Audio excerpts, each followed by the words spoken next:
Të nderuar dëgjues, ju përshëndesim të gjithëve. Ja ku jemi në një tjetër takim të programit Bisedë me mjekun. Si gjithmonë, edhe sot jemi me doktorin e nderuar Petrit Leka. Doktor, mirë se erdhët. Mirë se ju gjeta. Për çfarë do të flasim sot, doktor? Jemi duke folur për sëmundjet e aparatit tretës, ku mëlçia mund të thuhet që është një nga organet kryesore që ndikon në shëndetin në përgjithësi të trupit, por dhe në tretjen e ushqimit. Një sëmundje tjetër që takohet tek mëlçia është dhe ciroza. Ciroza e mëlçisë së zezë. Hepatitet kronike, në qoftë se nuk mjekohen siç duhet, kalojnë në atë gjendje që quhet cirozë. Cirozat janë sëmundje të rënda gjatë cilave mëlçia e zezë e zmadhuar apo e zvogluar në vëllim bëhet e fortë dhe e ngjashme si eshka e përshkruhet në gjuhën popullore, me sipërfaqe të çrregullt dhe me kokriza. Pra ka ardhur si rezultat i ishujve fibrotik. Qelizat që shkatrohen zëvendësohen me ind post të dëmtuara fibrotik pa qarkullimin e duhur të gjakut dhe këto kthehen në pengesë pasaj të qarkullimit të gjakut në mëlçi. Dallohen disa lloje cirozash. Pra ka cirozat që janë cirozat alkolike, për arsye se alkooli shkakton një degenerim yndyror të qelizës së mëlçisë dhe krahasohet si pika e vajit mbi ujë. Duke krijuar këtë gjendje, e pengon ushqimin normal të qelizës së mëlçisë, e cila pson nekroz. Nga nekroza lind indi që tham fibrotik, dhe po të shikosh alkolistë që kanë kaluar një nga hepatitet që tham, zhvillojmë një formën e veçantë të cirozës. Cilat janë shenjat e cirozave? Sëmundja e cirozës për një kohë gjatë zhvillohet pa shenja, ose me shenja të vogla, të cilave i sëmuri nuk u kushton rëndësi, si dobësi trupore, humbje të oreksit, një gjendje apatie, dhimbje të lehta në pjesën ku është mëlçia. Të sëmurët gradualisht dobësohen, duken të lodhur me faqet e tyre, duken ca enë të vogla të gjakut të zgjeruara. Po kështu këto enë i shikojmë të zgjeruara dhe në gjoks dhe në bark. Dhe nga bllokimi i qarkullimit normal të gjakut që kthehet nga organet e tretjes, siç janë zorët, që thithen për tu detoksikuar në mëlçi dhe për tu vajtur qelizave të trupit, shfaqet dhe grumbullimi i ujit në bark, që quhet ascit. Për ta kompensuar qarkullimin venos, zgjerohen enë të gjakut të barkut dhe të ezofagut dhe të hemoroideve. Flasim rreth varicet ezofagale, ose qarkullimi kolateral anësor që ndodh në lëkurën e barkut, dhe në këtë rast shfaqet një formë e veçantë, një shenjë e veçantë që quhet koka si koka e meduzës. Me të parë këtë lloj qarkullimi kemi hyrë në një cirozë të dekompensuar, sepse në fazën e parë të zhvillimit të cirozës, vetë organizmi merr masa që e realizon këtë qarkullim. Por kur masa e dëmtimit është e madhe, atëherë fillojnë këto të shfaqet dytësore dhe flasim atëherë për një cirozë të pakompensuar më nga trupi e njeriu. Dhe grumbullimi i ujit, grumbullimi i kësaj kokës si koka e meduzës janë shenja shumë tipike për një cirotik.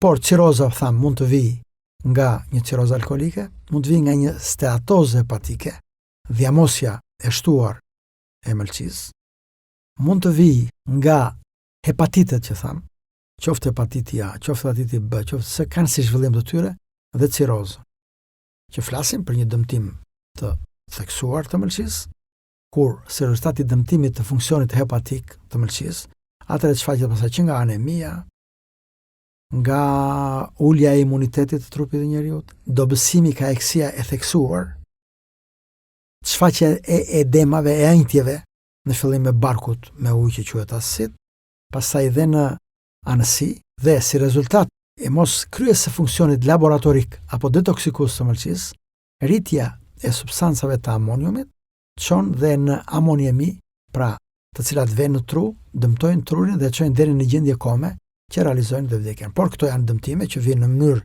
graduale në përgjithësi, sepse ka dhe raste kur dëmtimi i mëlçisë është i rrufeshëm dhe quhet atrofia flava, pra një zvoglim i menjëhershëm i mëlçisë nga shkatrimi masiv, qoftë viral apo qoftë medikamentoz apo qoftë toksik, dhe kjo përbën gjendjen më të rëndë që brenda 2-3 ditësh mund të realizohet edhe gjendja më e rëndë që është deri dhe në vdekje mund të shojnë. Ndërsa dëmtimi gradual nga një hepatit kronik me shkaqet që tham, çon gradualisht në një gjendje të humbjes vetëdijës, si quhet kom, dhe përfundon në vdekje. Një formë tjetër e veçantë e sëmundjeve të mëlçisë është dhe steatoza hepatike, ose degenerimi yndyror, ose dhiamosja e mëlçisë, që vjen si rezultat i përdorimit të theksuar të yndyrnave. Tek alkoolistët, sigurisht në fazën e parë të tyre, alkoolistët kanë dhiamosjen e mëlçisë, obeziteti i theksuar, diabeti, përdorimi ushqimeve që tham me yndyrë, aktiviteti i ulur, mos përdorimi në ushqime i barnave dhe i bimëve, të cilat e lehtësojnë punën e mëlçisë, si rezultat tani dhe i ushqyerjes me ushqime jo bio, të cilat janë të pasura me substanca të ngjashme me estrogenat, që ndikojnë në obezitet.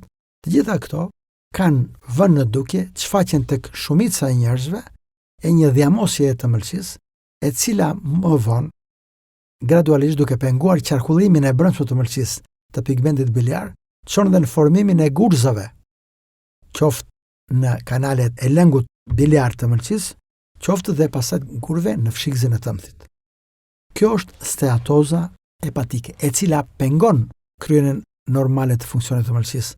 Sa ne e krahasojmë me atë që kur mëlçia është dembelosur, thuhet, ose kur është bërë e plogësht dhe nuk derdh normalisht në zor lëngun biliar, i cili ndihmon në tretjen e yndyrnave, dhe nga ana tjetër nuk kryen mirë funksionet detoksikuese të substancave, qofshin dhe elmuese, që merren nëpërmjet qarkullimit venos nga zorët për në mëlçi.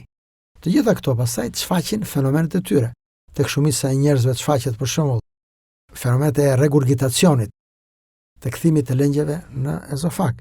Shfaqen çrregullime digestive, siç janë fryrja e barkut, mostretja e mirë e ushqimet, gazra me shumicë, pra një ndjenjë diskomforti. Por si rezultat i moskryes mirë të funksioni, kemi ndryshime dhe në pH-in e trupit të njeriut, i cili nga lehtësisht alkalin që duhet jetë, ka tendencën të kthehet në acid, e cila pastaj shoqërohet qoftë me lodhjen, me dhimbje muskulare dhe të kyçeve, dhe me probleme të tjera të cilat e çrregullojnë veprimtarinë normale të njeriut. Steatoza hepatike ose dhiamosja e mëlçisë, nëse kapet në fazën e dur dhe merren masa që janë shumë të lehta, masat higjienike, higjiena e ushqyerjes, po kështu përdorimi dhe mjeteve të cilat e lehtësojnë mëlçinë, për cilat do të flasim më vonë, krijojnë mundësinë për të mos kaluar në ndërlikimet që tham, që mund të shkonim deri dhe tek ciroza si rezultat i dhiamosjes së mëlçisë, ose i sëmundjeve të tjera. Sot pikërisht plogështimi i mëlçisë nga ky degenerim dhiamor akuzohet deri dhe tek reumatizmat që përmenden në gjuhën e përditshme, që janë rezultat i çrregullimit të aciditetit të trupit, në çrregullime urinare, në diabet, në obezitet, sepse vetë mëlçia bëhet shkak i zhvillimit të obezitetit dhe formon një varësi nga njëra tjetra. Obeziteti pengon punën e mëlçisë dhe vetë mëlçia ndikon në shtimin. Në diabet, sa thuhet që për mjekimin e diabetit dhe të obezitetit, një nga mjetet më të mira kurative është pastrimi i mëlçisë, që bëhet me 3 mekanizma kryesore, qoftë dhe si sistem i përdorur, qoftë dhe përdorimi i barnave të ndryshme bimore, duke filluar që nga lëngu i limonit, e angjinaria, turshia e lakrës, bari pelinit, e të tjera. Sëmundje tjetër, ashtu si dhe në organet e tjera, po konstatohet më në vazhdimsi, është dhe kanceri i mëlçisë. Mëlçia ka një karakteristikë që zhvillon kancer vetë, me pak mundësi për ta metastazuar në organet e tjera. Ajo që vije tre më shpesh është metastazimi ose ardhja e kancerit nga organet e tjera. Dhe zakonisht më shpesh jep kanceri i gjirit, kanceri i mushkërisë, kanceri i prostatës, kanceri i zorëve, i kolonit, i stomakut, e kanë vendin e tyre të preferuar që zhvillojnë metastazë. Edhe kanceri i mëlçisë ka dhe një predispozicion genetik, kanceri primar i mëlçisë. Pra, konstatojmë në familje të ndryshme që ka një predispozicion genetik, pra kur konstatohet një preardhje prindërore, ose familjare që quhen familje në gjak. Pra, ka predispozicion. Pra, nëse një i sëmur ka pas ose një familjar, njëri prej prindërve me kancer të mëlçisë, ka predispozicionin për ta zhvilluar. Dhe në këtë rast, ky është dhe personi i cili do të jetë më i kujdesshëm ndaj faktorëve që e dëmtojnë mëlçin, ju krijojnë lehtësi faktorëve kancerogen për të shkaktuar kancerin e mëlçisë. Po shenjat e kancerit të mëlçisë, cilat janë? Shenjat e kancerit, si në përgjithësi dhe në kanceret e tjera, shfaqen me vonesë, ose konstatohet rastësisht mbas një ekzaminimi tjetër, kur një sëmur shkon për çrregullime digestive si sistemi fryrje barku, dhimbje të lehtë në anën e djathtë, mungesë oreksi, dobësi trupore, dalje jashtë kapës ose bark, konstatohet një formë primare kancerit të mëlçisë. Ose dallohet kanceri i kolonit, i cili ka dhënë metastazë dhe në mëlçi.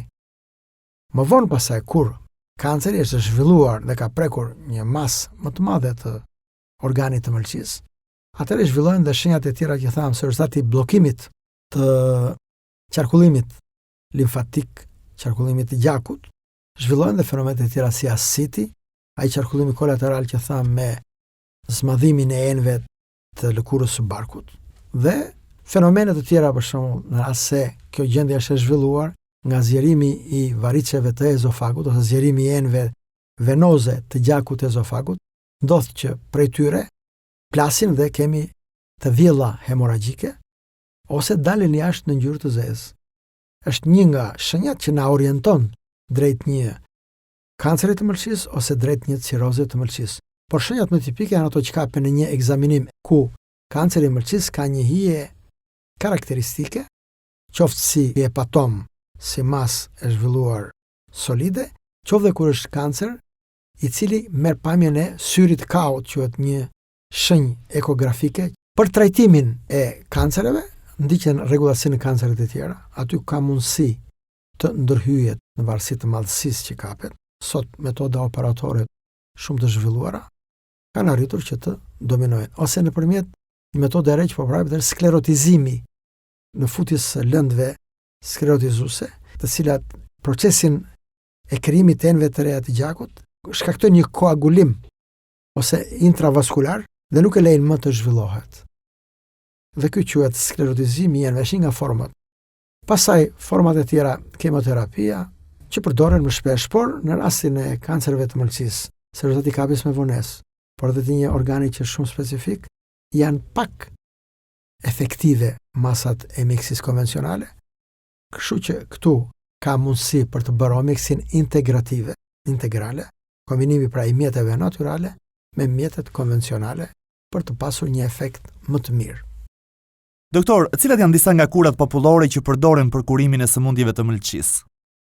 Duke qenë se në mjekësinë konvencionale ose medikamentoze, për efektet e tyre të dëmshme përdorimi zgjatur i tyre që kanë në mëlçi, atëherë marrin rëndësi të madhe përdorimi kurave popullore, të cilat përdoren si për efektin e mbrojtjes së mëlçisë për të mos u dëmtuar, pashtu dhe për kurimin e tyre sidomos në fazat e ershme. Dhe nga këto mund të përmendim: 1.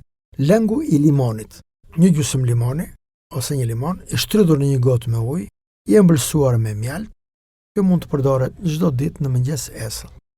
Kur dihet që vetë lëngu i limonit pengon depozitimin e kalciumit, qoftë në rrugët biliare të mëlçisë, qoftë në rrugën e tëmthit.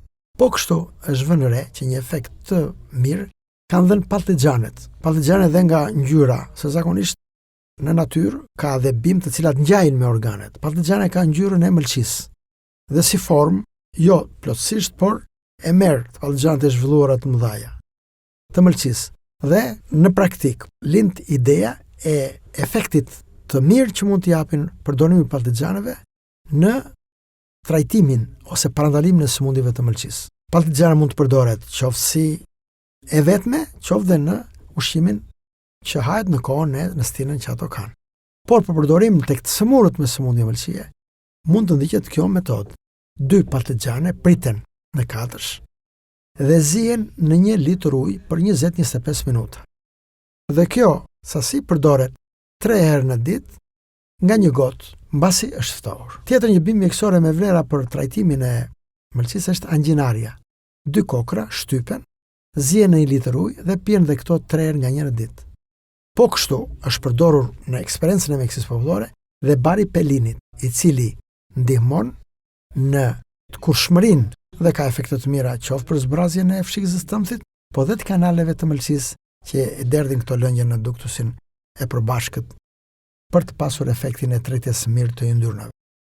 Po kështu një kombinim shumë i mirë është kombinimi i gjizës me vajin e ullirit. Për shembull në një vakt, mëngjesit, kombinimi i këtyre dy gjizave me vajin e ullirit ka efekte shumë të mira në pastrimin e mëlçisë, për të krijuar lehtësi mëlçisë të derdhi këto që tham dhe të bërë vetë pastrimin. Mund të shtohet këtij kombinimi propolisi me black seed oilin, me vajin e farës së zezë.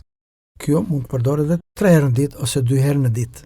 Bimët mjekësore ose eksperienca popullore e njeh përdorimin e efekteve të tyre qoftë në formën e çajrave, po qoftë dhe në formën e vajrave. Nga vajrat më të përdorshme për ruajtjen nga sëmundjet e mëlçisë është anisum oil, i cili përdoret me pika në mbrëmje, qoftë në një gotë çaji, qoftë në një gotë qumshti, 10 deri në 20 pika, me efekte shumë të mira për sëmundjet e mëlçisë, po kështu efekte të mira ka dhe vaji koriandrës, si koleretik i themi, pra ndihmon mundësinë e derdhjes së lëngjeve të mëlçisë.